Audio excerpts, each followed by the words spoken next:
नमस्कार सभी दर्शकों, श्रोताओं और दर्शालु बंधु को हमारे नेपाल हिंदू राष्ट्र पूर्व स्थापना मंच के विशेष अंतर्वार्ता कार्यक्रम में हार्दिक स्वागत और सादर अभिनंदन करते हैं। आज हमारे साथ जुड़े रहे हैं एक ऐसे व्यक्तित्व जिन्होंने धर्म, समाज और राष्ट्र के उत्थान में आपका जीवन समर्पित किया है। नेपाल के पुनः हिंदू राष्ट्र घोषित कराने में तन मन से लागे हुए हैं। कानून के विशेष जानकार है, किस तरीका से योजना तर्जुमा तैयार करना है उसमें विज्ञ है। भारत सरकार के नीति आयोग में टेक्निकल सलाहकार है। नेपाल हिंदू राष्ट्र पुनः स्थापना मंच के अंतर्राष्ट्रीय संस्थापक अध्यक्ष है। मानवाधिकार संयुक्त राष्ट्र संघ में सदस्य है। आइए आज हम उनसे नेपाल के हाल के बारे में विविध विषयों में चर्चा करते हैं। नमस्कार डॉक्टर साहब, स्वागत है आपका हमारे संयुक्त नेपाल हिंदू राष्ट्र पुनः स्थापना मंच के यूट्यूब चैनल में। नमस्कार। ओम एंग हिरिंग श्रींग शनिचराय नमः। ओम सं शनिचराय नमः। ओम हिरिंग आब्दा मातरम दातरम सर्वसम्मतम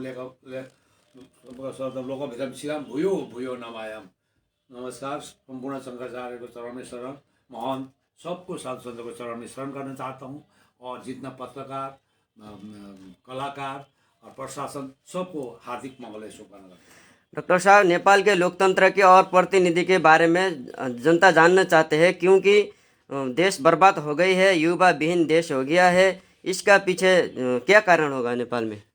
ऐसा है, नेपाल एक देवी देवता का देश है, एक हिंदुत्व का देश है, सनातनियों का देश है, भाईचारा का देश है, शांति का देश है। इसीलिए वहां में लोकतंत्र नहीं हो सकता है।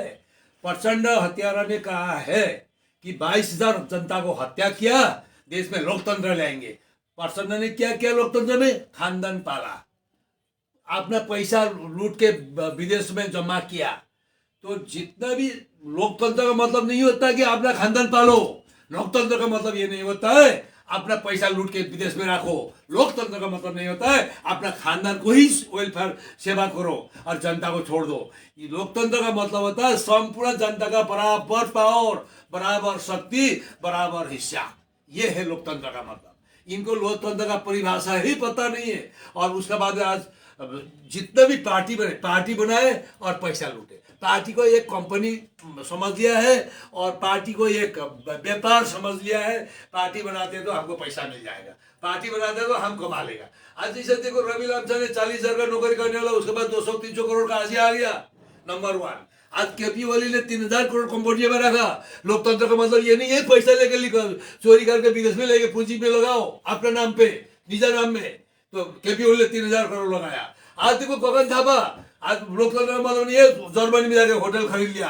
आज देखो रवि लामछाने ने 40,000 कमाने वाला आज 200 करोड़ का मालिक बन गया। लोकतंत्र का मतलब ये नहीं है खुद स्वार्थ में आओ, मालिक बनो और लूटो। सब जनता का बराबर होना चाहिए, जब जनता का सेवा होना चाहिए, जब जनता का समस्या का समाधान होना चाहिए और जब जनता का, गरीब दुखी जनता का न्याय मिलना चाहिए, तभी लोकतंत्र कहा जाता है। इनको लोकतंत्र का मतलब नहीं है लूटो, लोकतंत्र का मतलब नहीं है अपना खानदान पालो, लोकतंत्र का मतलब नहीं है लूट के पैसा लेके विदेश में पूंजी जमा करो। इसका मतलब ये लोकतंत्र नहीं है। नेपाल में लूटतंत्र है। नेपाल लोकतंत्र से चलने वाला देश नहीं है। लोकतंत्र को खत्म करना पड़ेगा और स्वयं 1947 का संविधान लाके उसका ऊपर में सर्वोपरि एक हस्तक्षेप करने के लिए एकदम फाइनल वीटो पावर में लगाना पड़ेगा राष्ट्रपति को।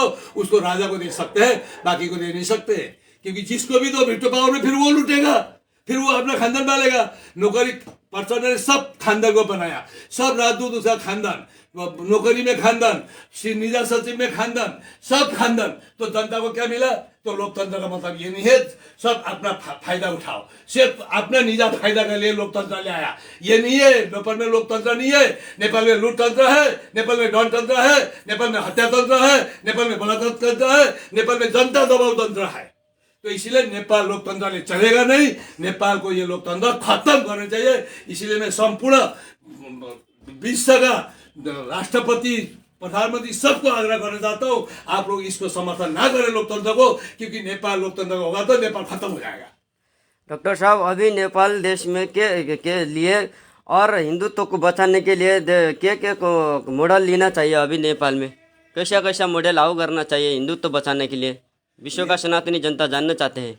ऐसा है, नेपाल में अब नेपाल बचाने के लिए, नेपाल नाम बचाने के लिए और नेपाल को विकास का तीव्र गति में ले जाने के लिए, और नेपाल को युवा को देश में प्रचलित करने के लिए, और नेपाल को 400% भंसर लगाया उसको छूट करने के लिए, और नेपाल में फास्ट टेक्नोलॉजी और डेवलपमेंट लाने के लिए नेपाल में हिंदुत्व का सरकार होनी चाहिए। और सर्वोच्च परि एक 1947 में जो संविधान बना था वो संविधान को बेस करके चलना पड़ेगा, तभी नेपाल नाम रहेगा, हिंदुत्व रहेगा, हिंदूवादी रहेगा, विकास रहेगा, और सब हेल्दी एटमोस्फेयर में सब रहेगा, और देश शांति का देश है, शांति का माहौल रहेगा। इसीलिए नेपाल ये मॉडल से चलने वाला नहीं है। ये मॉडल खत्म करके ही स्विच ऑफ करना है, इसको स्विच ऑफ, खत्म, इसको कभी रहने नहीं देना है। क्योंकि राजदूत नियुक्ति करता है पार्टी से, कोटा, पार्टी का कोटा, मेरा राजदूत मेरे को मिल रहा है, मेरा इतना सज्जत है, वो राजदूत को कुछ पता ही नहीं चला पॉलिसी, क्या कर लेगा वो?